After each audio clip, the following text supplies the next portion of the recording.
one dance, baby. That one dance. Assalamualaikum warahmatullahi wabarakatuh. Kami dari kelompok 4 akan mempresentasikan hasil kerja kelompok kami yang berjudul Jaringan Saraf pada mata kuliah Struktur Hewan. Di sini kamu memiliki 4 konten yang akan kami jelaskan. Yang pertama ada definisi jaringan saraf, yang kedua ada asal dan fungsi jaringan saraf, yang ketiga ada struktur dan jenis jaringan saraf, dan yang keempat bentuk sel pada jaringan saraf. Jaringan saraf adalah jaringan yang berfungsi untuk menghantarkan impuls atau rangsangan dari sel-sel saraf atau yang biasa disebut neuron. Jaringan saraf mengirimkan impuls dari panca indera ke saraf pusat atau otak sumsum tulang belakang, dari saraf pusat ke organ lainnya. Berdasarkan fungsi konduksinya, neuron dapat dibedakan menjadi neuron sensoris, neuron motoris, dan juga interneuron. Neuron sensoris berperan menjalankan impuls atau aksi potensial yang dijalankan dari reseptor menuju ke saraf pusat. Kebanyakan neuron sensoris memiliki soma di luar SSP. Yang kedua, neuron motoris berperan menjalankan impuls dari saraf pusat menuju efektor. Neuron motoris memiliki soma dan medula spinalis. Yang ketiga ada interneuron berperan menghubungkan neuron satu dengan neuron lainnya. Sistem saraf berdasarkan letak dan kedudukannya dapat dibedakan menjadi CNS atau Central Nervous System atau SSP, Sistem Saraf Pusat, dan PNS, Peripheral Nervous System atau SST, Sistem Saraf Tepi. Sistem saraf pusat merupakan bagian dari entri saraf yang mengatur fungsi dan anggota tubuh, serta sistem saraf pusat dari otak atau endir dan sumsum tulang belakang atau dendrit spinalis. Selanjutnya akan dijelaskan oleh teman saya. Assalamualaikum warahmatullahi wabarakatuh. Nama saya Putri Waida. Saya akan menjelaskan tentang asal dan fungsi dari sel saraf. Sel saraf berasal dari lapisan ektodermal. Lapisan ektodermal berdiferensiasi menjadi ektoderm luar, kristal saraf, dan bulu saraf. Lalu ketiga jaringan tadi akan berdiferensiasi lagi menjadi jaringan lebih spesifik. Contohnya, ektoderm luar berdiferensiasi menjadi epidermis, rambut, kuku, kelenjar sebaceus, epitelium mulut, lensa mata, kornea. Begitu juga dengan jaringan yang lainnya.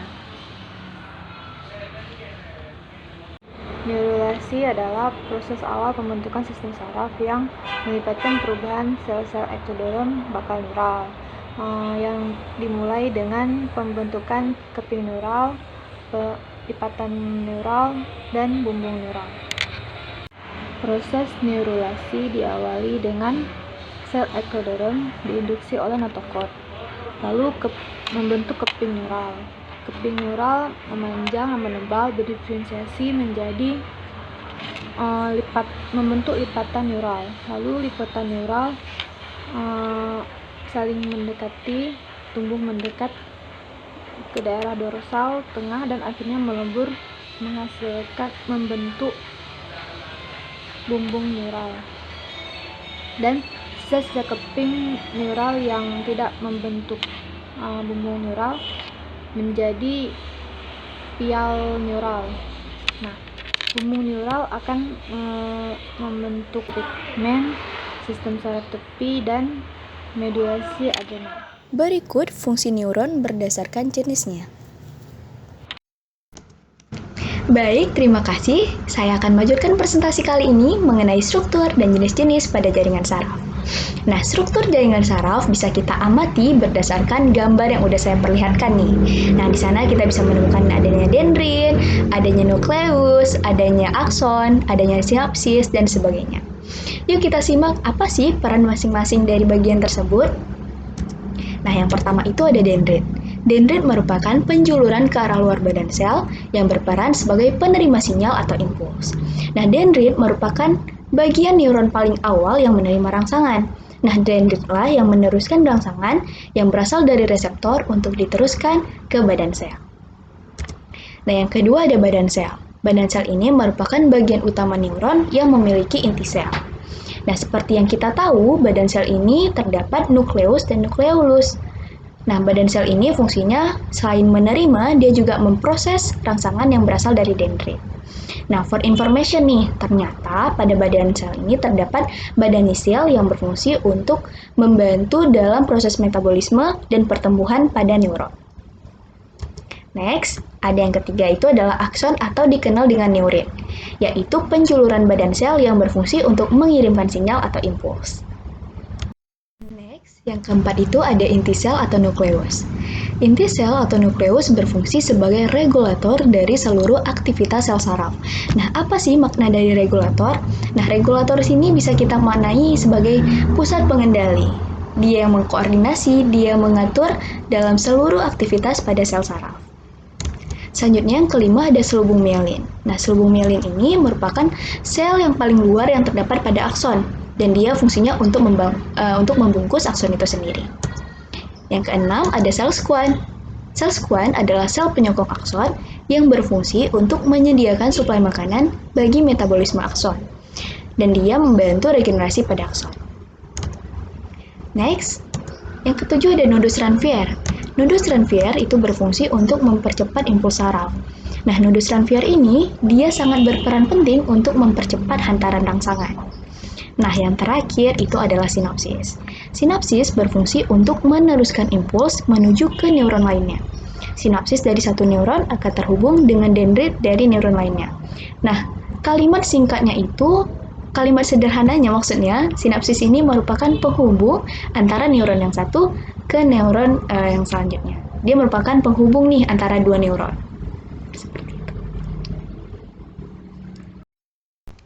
Slide berikutnya mengenai jenis-jenis pada jaringan saraf. Nah, berdasarkan fungsinya, jaringan saraf ini dibedakan menjadi 3. Yang pertama adalah sel saraf sensorik. Nah, sel saraf sensorik berfungsi untuk menghantarkan rangsangan dari reseptor, yaitu penerima rangsangan, ke sumsum tulang belakang. Nah, sel saraf sensorik ini sangat berhubungan dengan alat indera. Nah, sehingga sel saraf sensorik juga disebut dengan saraf indera. Nah, fungsinya itu untuk menerima rangsangan dari alat indera dan meneruskan impuls tersebut ke otak atau sumsum tulang belakang.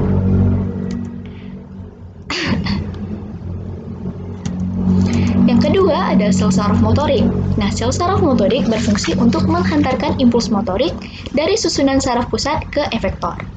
Nah, sel saraf motorik ini juga berfungsi untuk membawa informasi dari otak atau sumsum tulang belakang menuju otot atau kelenjar untuk melakukan respon tubuh. Yang terakhir adalah sel saraf penghubung. Nah, sel saraf penghubung ini dikenal juga dengan interneuron, bahkan juga dikenal dengan neuron asosiasi. Nah, apa sih fungsinya? Nah, fungsinya itu sebagai penghubung sel saraf yang satu dengan sel saraf yang lain. Nah, sel saraf penghubung ini merupakan penyusunan sel saraf pusat yang berfungsi untuk meneruskan impuls atau rangsangan dari neuron sensorik menuju ke neuron motorik. Assalamualaikum warahmatullahi wabarakatuh. Perkenalkan, nama saya Naila Husna.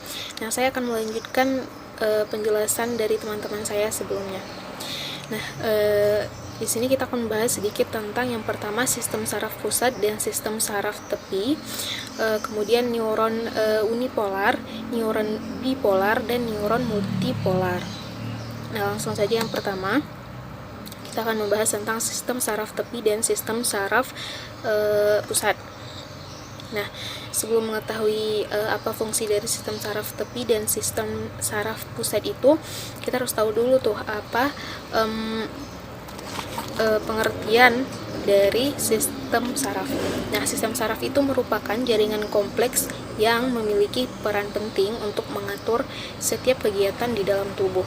Nah, sistem saraf yang kompleks dapat dibagi menjadi 2, yaitu sistem saraf pusat dan sistem saraf tepi. Nah, sistem saraf pusat. Nah, yang pertama sistem saraf pusat. Nah, sistem saraf pusat itu berfungsi untuk mengendalikan seluruh pengaturan dan pengolahan rangsangan. Nah, pada sistem saraf pusat ini terdiri dari otak dan sumsum tulang belakang. Kemudian yang kedua, sistem saraf tepi. Nah, sistem saraf tepi ini berfungsi untuk menerima rangsangan dan menghantarkan semua respon yang sudah diolah oleh sistem saraf pusat. Nah, pada sistem saraf tepi ini terdiri dari sistem saraf somatik dan otonom. Nah, selanjutnya bentuk-bentuk sel saraf.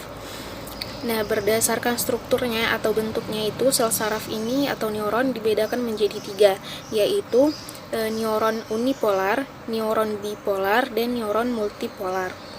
Kita akan bahas satu-satu. Yang pertama kita akan bahas neuron unipolar.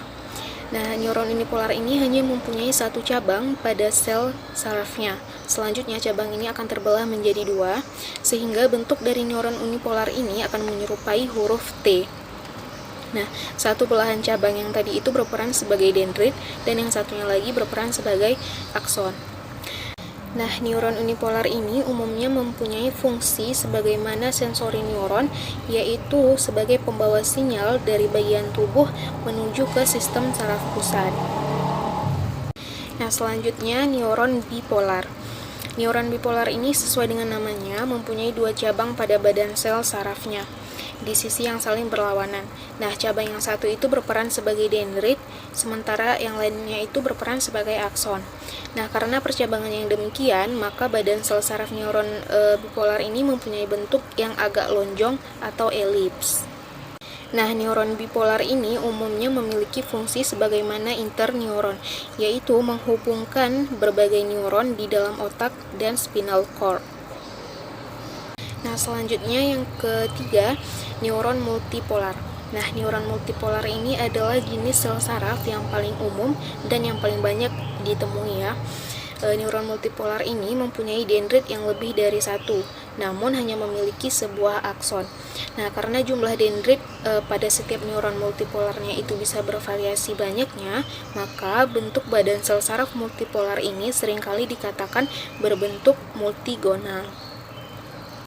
Nah, neuron multipolar ini umumnya memiliki fungsi sebagaimana motoneuron, yaitu membawa sinyal atau isyarat dari sistem saraf pusat ke bagian lain dari tubuh, misalnya otot, kulit, ataupun kelenjar. Nah, selanjutnya ini adalah gambar dari neuron unipolar, neuron bipolar, dan neuron multipolar. Nah, dapat kita lihat pada gambar yang pertama itu neuron unipolar. Nah, itu kan dia tadi dia membelah 2, dia terbelah menjadi 2, cabangnya itu terbelah menjadi 2, yang satunya menjadi akson, yang satunya lagi menjadi dendrit. Kemudian pada gambar yang kedua itu neuron bipolar. Tadi dia pada badan selnya itu terdapat 2 cabang ya, dengan sisi yang berlawanan. Yang satunya itu menjadi akson, yang satunya lagi menjadi dendrit. Kemudian yang ketiga itu adalah neuron multipolar, yaitu memiliki dendrit lebih dari 1. Dia memiliki dendrit lebih dari 1 dan yang satunya lagi itu adalah akson. Cukup sekian presentasi pada pembahasan kali ini. Mohon maaf jika banyak kekurangan. Wabillahi taufiq wal hidayah. Wassalamualaikum warahmatullahi wabarakatuh.